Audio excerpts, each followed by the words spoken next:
يا جماعه اكتشفت مكان بيعمل كبده وبيقدمها بطريقه مختلفه، تعالوا شوف. هنا كانت الساعه 2 الفجر وضربت في دماغنا نروح ناكل كبده. لو جاي في رجوع انساني شوف لك موضوع تاني.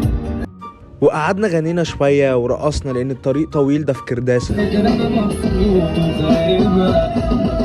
ووصلنا يا جدعان اخيرا عند الكبده الجملي، وتعالوا بقى شوفوا الجمدان. دخلنا بقى قعدنا وبنسلم على الشباب، ودي بقى الصينيه اللي بتحط في النص فيها الاكل. وهنا شكل الصينيه بعد ما حط العيش وبيسخن الصينيه من تحت وبيحط الكبده في البتاع اللي في النص دي، واحنا نقعد حوالين الصينيه وهو بيطبخ الكبده. وهنا جايب الكبده الجملي وبدا يشوحها قدامنا، وهنا قعد يقلب في الكبده عشان يشوحها. اسكت انا بقى فقمت عملت معاه. وطبعا ريحه الاكل جامده وكلهم قاعدين بصوا باصين للكبده عايزين ياكلوا دلوقتي، بجد ما كناش مستحملين. وهنا انا كمان ما قدرتش على الريحه الصراحه، فحبيت اخد حته رغيف كده واكله على الريحه، بجد كان ريحتها جامده قوي. الحمد لله الكبده خلصت بسرعه، ويلا ناكل بقى يا جدعان. ودي الصينيه بعد ما اتحط عليها كل حاجه. احلى حاجه ان العيش بيفضل سخن والاكل بيفضل سخن. يلا نقول بسم الله وندوق الكبده، هتطلع حلوه ولا وحشه؟ ننزل بقى نحط عليها طحينه، مش هقول طحين بقى والكلام ده. يلا ندوق بقى، بسم الله.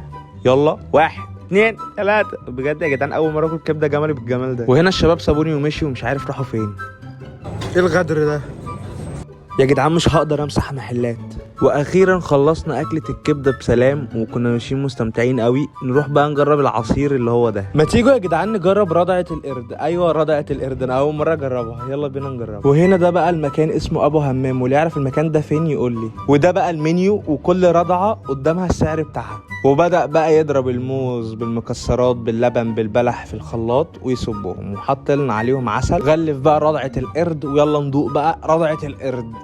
هو انا كل اللي في دماغي اللي عمال اساله هي ليه اسمها رضعة قرد؟ يمكن عشان فيها موز ولبن، بس مش عارف. يلا ندوق بقى، بنفتحها كده وندوق. بصوا يا جدعان هي تقيله بس مش احلى حاجه ومش اوحش حاجه، بس لذيذه يعني. قلبي بقى خردة ناديله بك يا بك يا بك يا كلمة واحدة. وبكده اكون خلصت اليوم بتاعي، واحب اعرف انكم جربتوا العصير ده ولا لا، وجربتوا الكبده دي ولا لا.